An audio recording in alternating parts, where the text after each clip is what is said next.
Coucou tout le monde, j'espère que vous allez bien. Moi, je vais super bien. Alors, chers amis, je suis très ravie aujourd'hui de vous retrouver pour une nouvelle vidéo. J'espère surtout que vous passez un très bon week-end. Alors, aujourd'hui, je suis très ravie de vous retrouver pour une nouvelle vidéo. Et dans cette vidéo, on va parler d'un sujet hyper sensible. Oui, d'un sujet que je juge bon de vous parler. Déjà qu'il y a eu des gens qui ont demandé à ce que je fasse cette vidéo-là. Euh, je sais déjà que cette vidéo peut attirer la haine, cette vidéo peut susciter du mécontentement, je sais pas, tout, en tout cas, tout ce qui est négatif de la part de tout un chacun d'entre vous. Je peux bien comprendre ça, mais je me suis dit aussi que c'est un sujet qu'il faut vraiment que j'aborde sur la chaîne pour que tout le monde voit le côté positif et le côté négatif de la chose. Alors aujourd'hui, on va parler des demandeurs d'asile.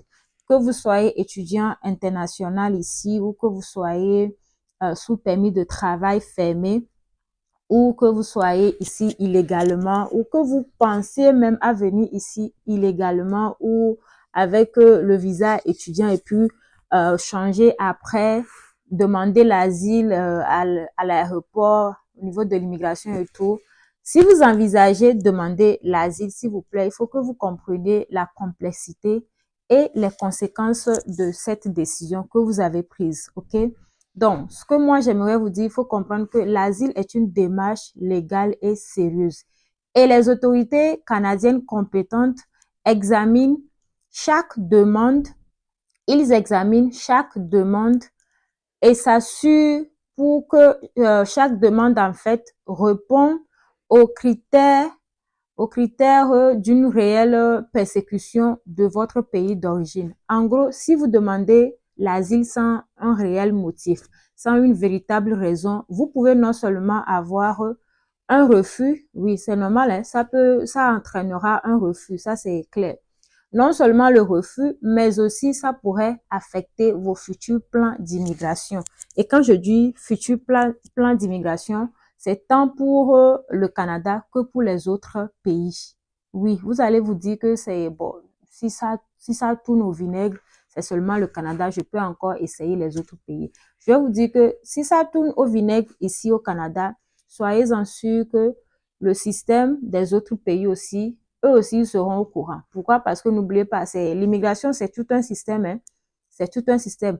Et n'oubliez pas que quand on part faire quand on remplit la fiche pour le formulaire pour immigrer dans les pays, il y a une partie où on demande est-ce que vous avez déjà été refusé un visa? Vous allez cliquer oui ou non. Là-bas, il faut voir. Tout ça, ça joue en fait sur le dossier. Donc, chers amis, si vous êtes prêts, je suis prête, on va y aller directement. On va rentrer dans les détails de ce sujet pour que vous voyez le bon côté comme le mauvais côté de la chose. Donc, bienvenue sur ma chaîne YouTube à tout le monde. Bienvenue, chers amis. Alors, si vous tombez pour la première fois sur ma chaîne, sur ma vidéo, abonnez-vous massivement, likez et partagez la chaîne parce que oui, ici, on parle de tout ce qui est immigration. On parle, je vous donne en fait de nouveaux programmes d'immigration ici. Je vous donne les nouvelles lois d'immigration ici au Canada.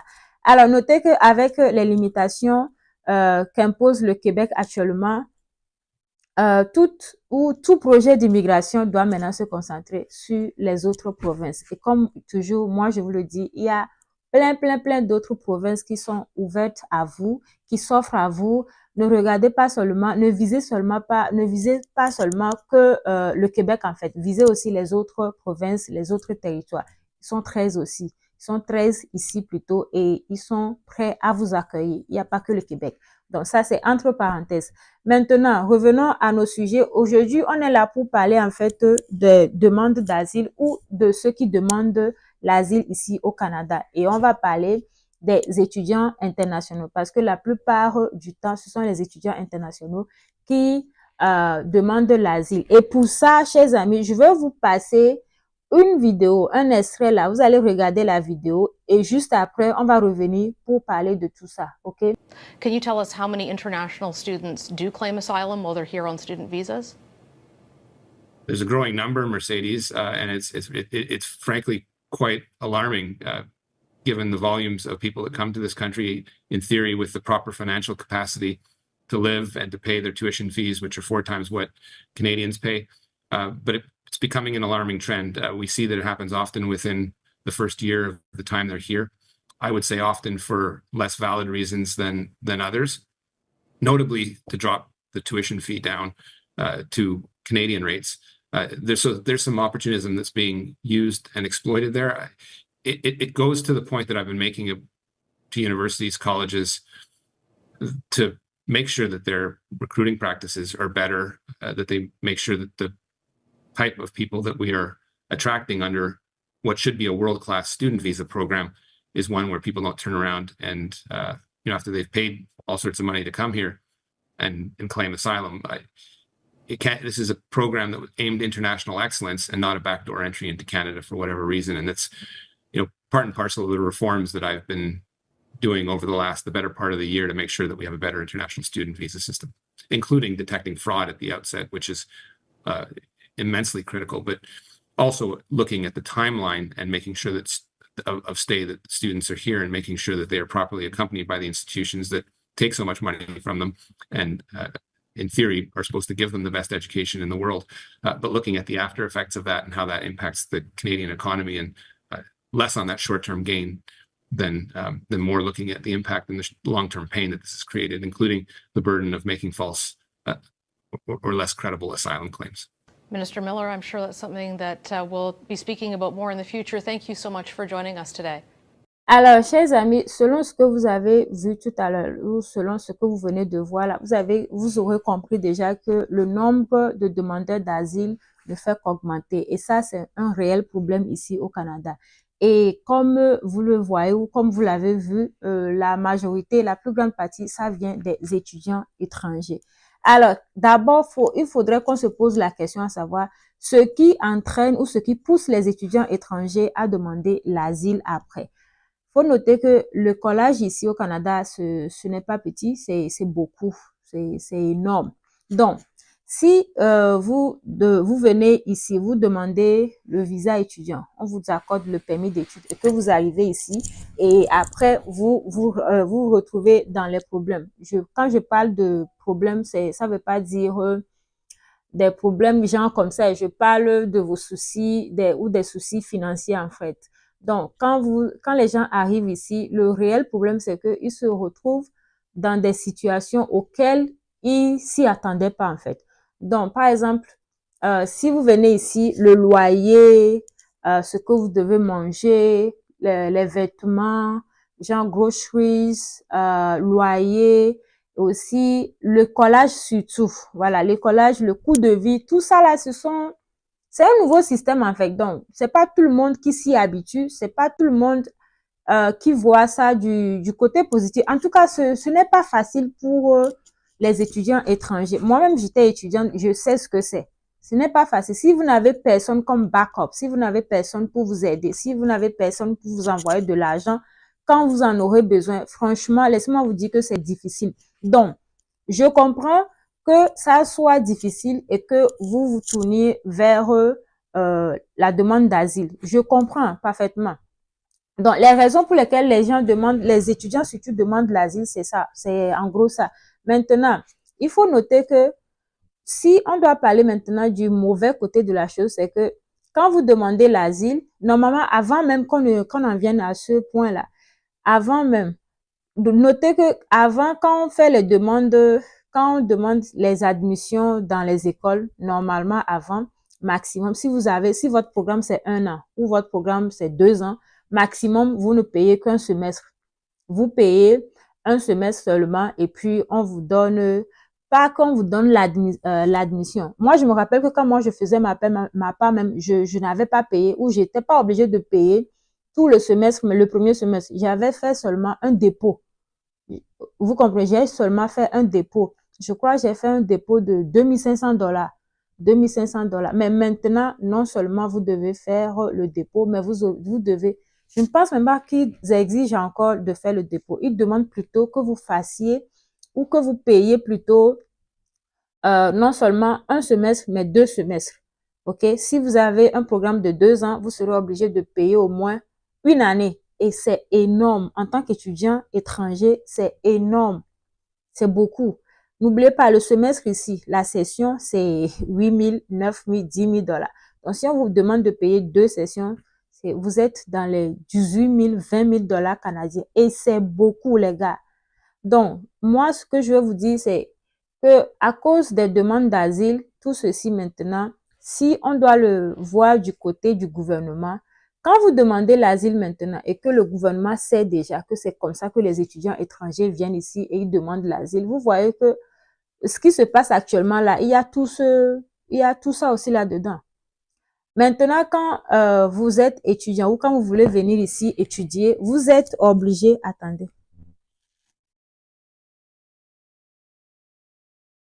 Comme le sujet est sensible là, j'aime pas que vous me regardiez comme ça parce que j'ai l'impression que même de l'autre côté là, vous me regardez avec un air comme ça, vous me regardez avec des yeux comme ça, que celle-ci même, elle dit quoi? Est-ce que toi, tu comprends même ce que tu dis? Parce que toi-même, où tu es là, tu es déjà arrivé, tu es déjà au Canada, tu te dis que bon, maintenant, je vais décourager les autres. Je ne suis aucunement en train de décourager qui que ce soit. Je vous dis seulement les vérités, ok? Donc, mieux vous vous préparez avant d'arriver, mieux vous allez face en fait les problèmes d'ici, les réalités d'ici.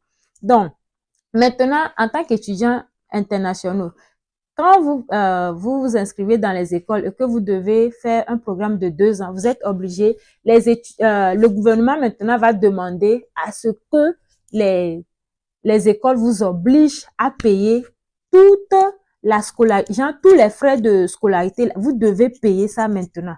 Est-ce que ça c'est une bonne chose? Non, parce que qui a l'argent, qui a tout cet argent-là? Qui a pour 2 ans, vous devez au moins dépenser 40 000 $ canadiens. Qui a tout cet argent-là à payer en un seul bloc comme ça? Qui a tout cet argent-là? Non, mais franchement, qui a tout cet argent? Même si vous êtes enfant d'un ministre ou je ne sais quoi là, il faut payer par tranche aussi, non? Ou bien, vous payez tranche par tranche. Même si vous êtes hyper riche là, vous n'allez pas donner tout cet argent-là seulement comme ça en un bloc. En tout cas, moi, je ne sais pas, hein, mais donc, pour ceux qui n'ont pas tout cet argent, vous voyez que même si vous décidez maintenant à venir étudier réellement, ceux qui viennent et demandent l'asile sont en train de vous gâter le tuyau en fait. Ils sont en train de tout bousiller. Donc déjà jusque-là, dites-moi ce que vous en pensez dans les commentaires, chers amis. Donnez-moi votre avis. J'aimerais bien écouter votre part aussi. Ce qui peut pousser les gens à demander l'asile et ce que vous en pensez en fait des demandes d'asile. Parce que voilà, ça bousille en fait le système. Non seulement pour ceux qui vont vouloir vraiment venir étudier, aussi pour ceux qui vont vouloir venir réellement travailler. Parce que oui, c'est quand vous faites les dossiers ou vos documents pour venir étudier ici, déjà, il y a des demandes d'asile qui sont énormes comme ça et sans réel motif, sans de véritables raisons, genre des raisons qui sont vraiment genre réelles et des raisons valables en tout cas, sans des raisons valables. Vous voyez que c'est un peu où ça deviendra difficile en fait. Donc déjà, mettez dans les commentaires ce que vous en pensez. J'aimerais savoir votre part en fait. J'aimerais savoir ce que vous en pensez. Donc, voilà, c'est un. De deux, maintenant, je vais vous demander de bien réfléchir sur votre projet d'immigration. Non seulement projet d'immigration, mais réfléchissez bien avant de prendre cette décision-là, de vouloir demander l'asile quand vous serez ici. Parce que franchement, ça gâte tout. Ça gâte tout. C'est bien vrai que c'est l'argent, mais ça gâte tout. Le gouvernement va faire en sorte que qu'on bloque tout en fait. Même ceux qui vont vouloir venir étudier réellement là, ça sera hyper difficile. Est-ce que vous vous posez la question à savoir pourquoi est-ce qu'ils ont sorti cette histoire de lettre provinciale là pour les étudiants? Vous vous êtes déjà posé la question à savoir pourquoi maintenant il faut demander une lettre provinciale avant de venir étudier? Parce que non seulement vous devez avoir l'admission, pour Québec, c'est admission, CAQ, et puis les autres vont arriver, les autres documents vont suivre. Pour nous ici, dans les parties anglophones, c'est juste admission. Normalement, c'était juste admission et les autres documents pour demander votre permis d'études. Maintenant, pour tout le Canada, donc on va citer d'abord pour Québec. Tout le Canada, Québec, c'est admission, CAQ, lettre provinciale et puis les autres documents pour demander le permis d'études. Pour nous ici en Ontario et les autres provinces, c'est admission, lettre provinciale et les autres documents pour demander votre permis d'études. Vous vous êtes déjà posé la question à savoir pourquoi est-ce qu'ils ont sorti ça? Ouais, c'est justement parce que ils voient tout ça. Donc, ils veulent serrer tellement les choses pour que ceux qui vont vouloir venir étudier réellement là, viendront seulement pour étudier. Et n'oubliez pas aussi, hein, ils ont déjà sorti une loi disant ou vous obligeant, les étudiants étrangers vous obligeant, quand vous allez arriver ici, c'est l'école qui vous a donné l'admission là. Vous allez fréquenter cette école là jusqu'à finir votre programme. Il n'y a plus question de bouger, aller ici, moi je veux plus rester ici, je veux aller continuer ici ou je veux laisser les études aller. Non, vous commencez avec une école, vous allez finir avec l'école là. Vous vous êtes déjà posé la question à savoir pourquoi est-ce que tout ceci, pourquoi tout ce vacarme là maintenant?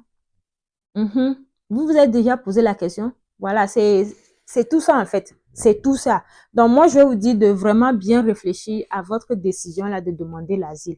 Je comprends que c'est les moyens financiers. Je peux comprendre ça. Mais réfléchissez très bien.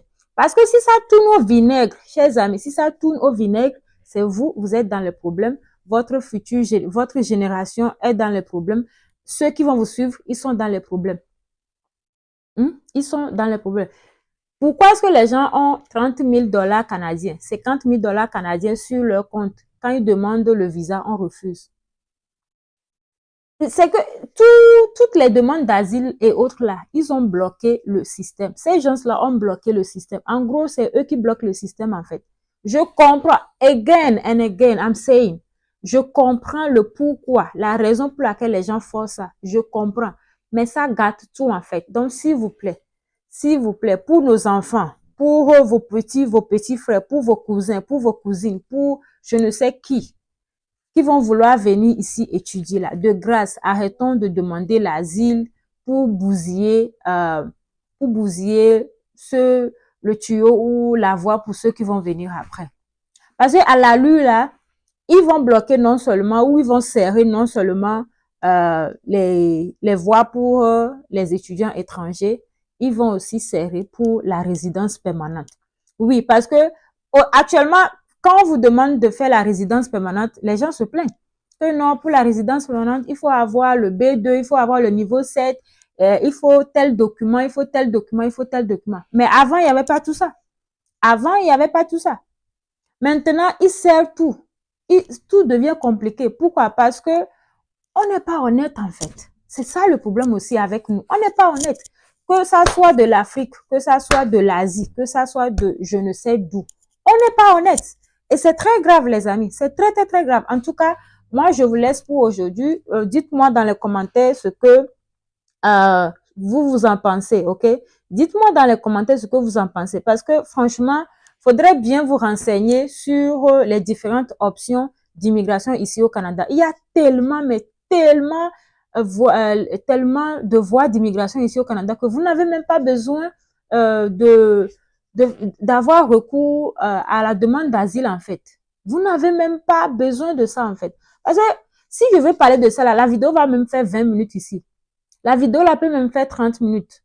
En gros, chers amis, mûrissez bien votre projet d'immigration, réfléchissez bien au programme que vous allez faire, réfléchissez bien à ce que vous allez faire ici. Et puis moi, je vous dis toujours que ne regardez pas les histoires d'internet là et puis vous dites que c'est ça seulement moi je vais suivre. Quand vous regardez les trucs sur internet, allez faire vous-même vos recherches. Moi, je vous dis toujours ça parce que je sais que on ne peut pas tout vous dire. Et même ceux qui, peut-être, si vous regardez quelqu'un qui vous vend le rêve, ça seulement c'est votre problème. Allez vérifier tout. Allez vérifier les choses telles qu'elles sont pour que vous ne soyez pas surpris après. Parce que ici au Canada, il y a tellement de surprises qu'on ne vous dit pas sur internet. Hein. À bon attendeur. Des mimos. Moi, je m'en vais. Oh. Je pars. Je vous ai déjà prévenu. Réfléchissez très, très, très bien. Donc, chers amis, on se dit à très bientôt. On se retrouve le mercredi pour une nouvelle vidéo. Pour le moment, portez-vous très bien. Je vous aime beaucoup. Portez-vous très, très, très bien. Soyez prudents et bye.